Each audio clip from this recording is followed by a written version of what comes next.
The question of Scottish independence has turned into a huge constitutional row today, with defence one of the key issues still to be addressed. Scotland's First Minister Alex Salmond claims he can hold a vote on independence in 2014, but the UK coalition insists it has to authorise a legally binding ballot. In a moment, we'll be hearing from former Liberal Democrat leader and MP for North East Fife, Sir Menzies Campbell. But first, Carla Prater's been examining the main defence questions. Discussions over a referendum on Scottish independence have once again dominated Westminster. David Cameron and Ed Miliband both agreeing that a break-up would be damaging. But First Minister Alex Salmond still insists plans for a vote in 2014 will go ahead. We need a referendum which is built, which is made in Scotland, which is produced by the Scottish Parliament and offered to the Scottish people for decision. While the debate is so far focused on legality and timing, the consequences remain uncertain. They're happy to talk about the process. They don't want to talk about the substance. I sometimes feel when I listen to them, it's not a referendum they want, it's a never-endum. Well, question, let's have the debate and let's keep our country together. Among the unanswered questions is what would happen to Scotland's defence industry and the troops stationed there if independence was granted. All of Britain's nuclear weapons are located in Faslane and Coulport in Argyll. The Scottish National Party have made it clear they would try to remove them. Finding an alternative site will not be easy. Scotland has defence industry sales of over £1.8 billion a year. Among its contracts, it provides support to Type 45 destroyers and the Navy's Vanguard and Astute submarines. These could be affected. In terms of personnel, there are more than 20,000 people employed by the MOD in Scotland. Last year, the government set out plans to relocate personnel, announcing that RAF Leuchars and Kinloss would turn into army bases, Typhoon squadrons would move to Lossiemouth, and troops would move in to make room for those returning from Germany. Independence would mean restructuring on a massive scale. As for how Scotland would cope, the SNP says its own defence force would focus on homeland security rather than overseas conflict. Some say it would follow a similar model to Ireland, calling into question what would happen to members of the Scottish regiments. Independence certainly presents lots of questions. The pressure is now growing for some answers. Carla Prater, Forces News. Well, earlier today I spoke to the former Lib Dem Leader and veteran Scottish MP Sir Menzies Campbell. I began by asking him how concerned he was that a time's been set for the referendum with so much up in the air. There are too many questions which are unanswered, of which defence is a very important one. Scotland has traditionally been a very substantial contributor to the defence of the United Kingdom. And the Scottish National Party, who would hope to achieve a yes vote in a referendum on independence, have been surprisingly coy about exactly what defence would amount to in Scotland if Scotland were to be independent. And let me give you just one illustration of that, if I may. We have very substantial military shipbuilding facilities on the Clyde.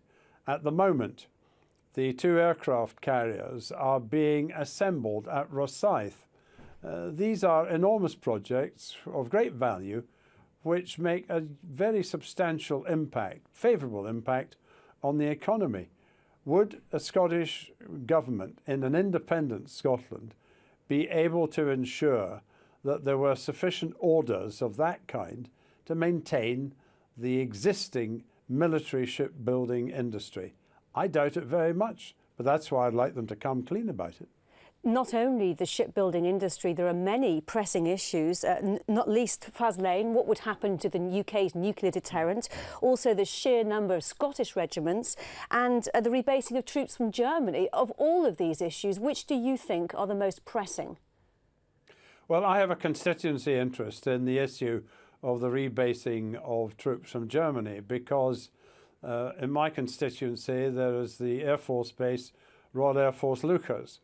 And as a result of the Strategic Defence and Security Review, that base, it is proposed, is to be closed. But we've been told that as an alternative, there would be units stationed on the base from the army, made up of those coming back from Germany. Would these be welcome in Scotland by an independent Scottish government? Would a London government want to place such units into an independent Scotland? I think these are questions which are of such uncertainty that we really need some obvious answers. You also raised the question of Faslane, of the nuclear submarine base there. What the Scottish National Party says, they want the Trident submarines out of that base, but they would be willing to continue servicing the nuclear submarines, those that don't carry nuclear weapons, but which are nuclear powered. Would a London-based government be of the view that that would be a safe and suitable way in which to deal with nuclear-powered submarines? I doubt it very much. How serious do you think the SNP are on defence? I don't think they're serious at all. For example, they want to withdraw from NATO.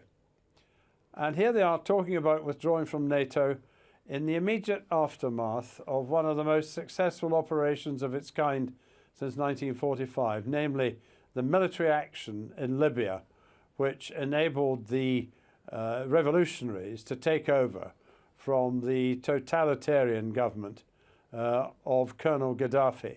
And yet, Scottish National Party wants to leave NATO because it's a nuclear alliance.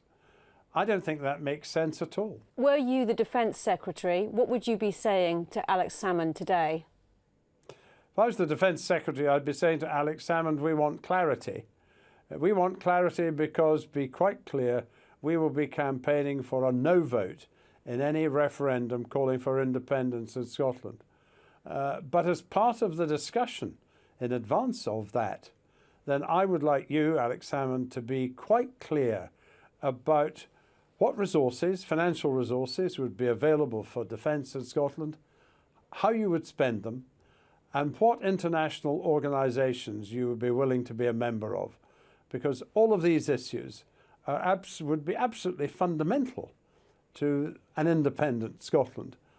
And it seems to me they need to be answered first before we proceed down the path of independence. I said earlier today, independence is not just for Christmas.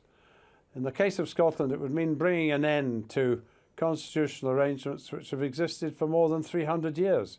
It's a momentous step, a step from which it would be very, very difficult to come back.